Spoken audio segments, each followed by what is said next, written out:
කරපු පාපේ පස්සෙන් එනවා. බේරෙන්න බැරුව යනවා. මැස්සෙක් මදුරුවෙකුට හිංසාවක් දීලා හරි සැපත හෙව්වට ලැබෙන්නේ නැහැ. එහෙනම් මෙතනින් එහා ගියපු කෙනෙකුට හිංසා පීඩා දීලා සැපත හෙව්වට ලැබෙන්නේ නැහැ.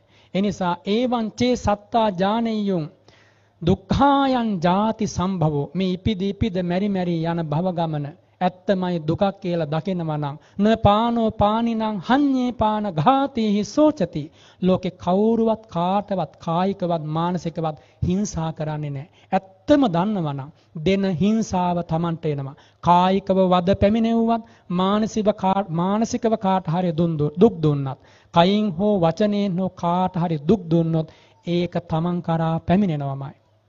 දෙන දේ ලැබෙනවමයි.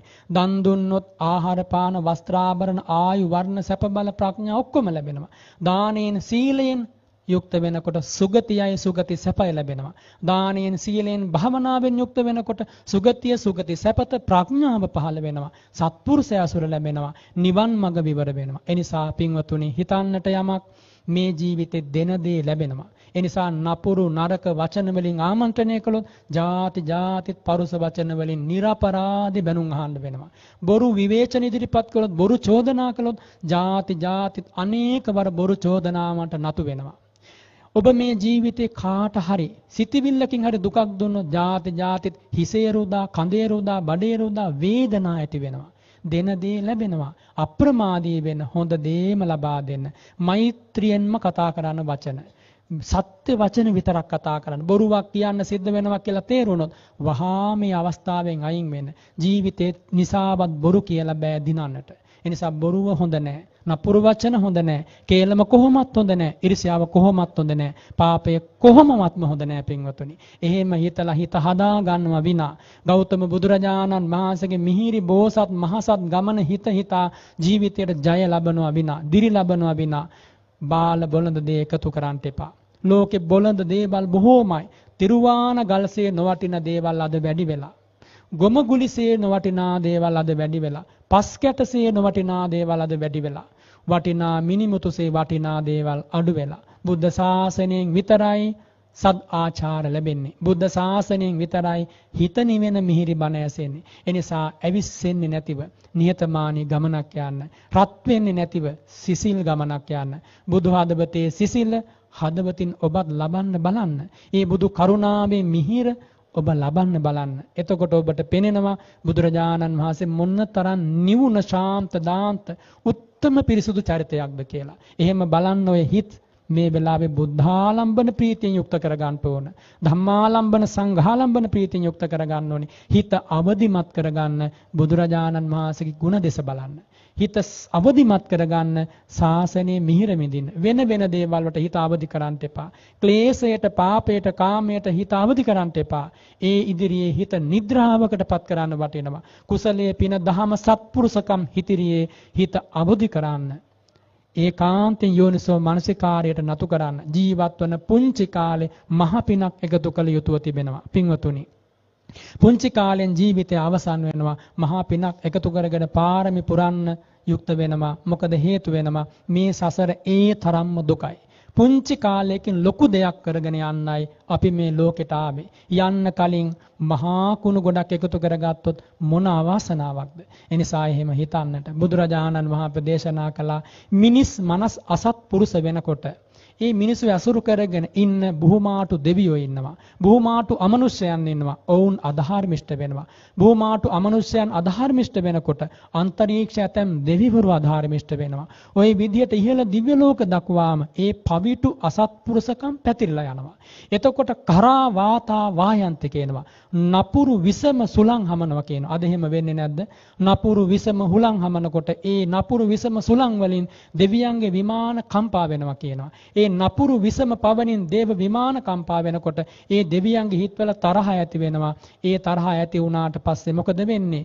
ඉඩෝරේ ඇති වෙනවා. වැස්ස නැති වෙනවා. පෑවුම ඇති වෙනවා. විසම ලෙස ඉරේ හඳේ ආලෝකය ලැබෙනවා. නපුරු විසම කිරණ හලනවා මේ ඉර හඳ. එතකොට ඒ හිරේ හඳේ පහස ලබා හැදෙන වැඩෙන භවභෝගවලට නියම ඕජස ලැබෙන්නේ නැහැ කියනවා. ඔය විදියට මුළු ගමනම මුළු පද්ධතියම ආධාරමිෂ්ඨ වෙලා මිනිස් මනසට පුදුම විදිහේ දුක් ලැබෙනවා. ඒ දුක් ලබන්නේ මේ මිනිස් මනසේ ඇති කරන සිතුවිලි.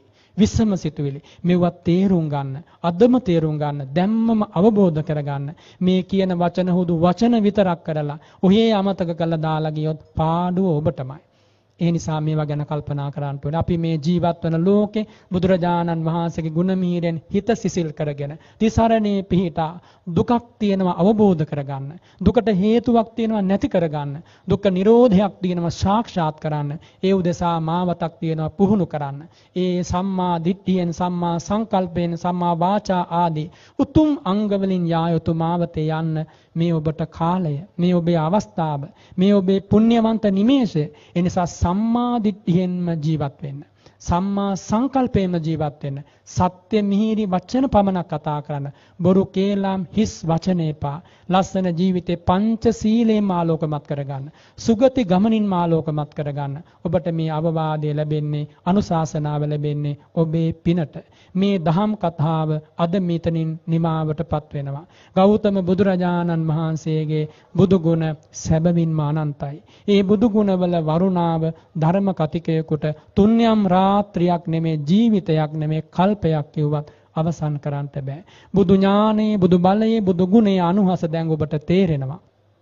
අනාගතයේ දෙස බලා කියපු ඒ භාග්‍යවතුන් වහන්සේ වදාළ වචන අද ඇත්ත වෙලා. ඒ අනාගතයට අපි දැන් මුහුණ දෙනවා. පරිහානිය අත ළඟට නෙමෙයි, හදවත ළඟටම ඇවිල්ලා. පරිහානියට නතු නොවෙන්න, අපරිහානිය ධර්මයේ පිහිටන්න, ජන සමාජයේ හැමෝම මෙත්සිත ලබන්න, කරුණා ධාර ලබන්න, කරුණාවෙන් බලන්න, සත්පුරුෂයන්සේ ජීවත් වෙන්න, අහිංසක දරු පරපුර රැකගන්න, ඔවුන්ට ආදර්ශ සපයන්න, පෞකාර හැඟීම් හැමදාම නපුරුයි, කුසල සහගත හැඟීම් හැමදාම සොඳුරුයි. යන ජීවිත ගමනට සම්බුදුරජාණන් වහන්සේගේ බුදු ගුණ බලයෙන් අනන්ත ආශිර්වාදේ වේවා. ඒ සත්‍ය වූ ධර්මයේ අනුහසින් හැම ජීවිතයක්ම එකලු වේවා. දුක් විපත් නැති වේවා. සැප විපාක මතු වේවා. සත්පුරුෂ ඇසුරම නිවන් දකින්නකම් හැම දිනාටම ලැබේවා. මහා සංඝ රත්නයට, සිල්මෑණිවරුන්ට, වටපිටාවේ සිළු දෙනාට මේ ලැබූ උත්තම මොහොත, මේ නිමේෂය, මේ පහළ වූ සොඳුරු මොහොත ජීවිතේ වෙනස් කරන මොහොතක් වේවා. ජීවිතයට ජය මාවත විවර වූ මොහොතක් වේවා. දරු පරපුරටසේ, තරුණ පරපුරටසේ, වැඩිහිටි පරපුරටත්, ගිහි පැවිදි අපි හැමෝටමත් ගෞතම බුදුසසුනේම නිවෙන්න වාසනාව ලැබේවා. සැනසෙන්න වාසනාව ලැබේවා. පිම්පිලිවෙත්ම පහළ වේවා. සොඳුරුම සොඳුරු පැතුම්, මිහිරිම මිහිරි පැතුම්, පිවිතුරුම පිවිතුරු පැතුම් මතු සඵල කර දෙන මහා දෙවන්ත පාරමිතාවක්ම වේවා කියලා අපි ආශිර්වාද කරනවා.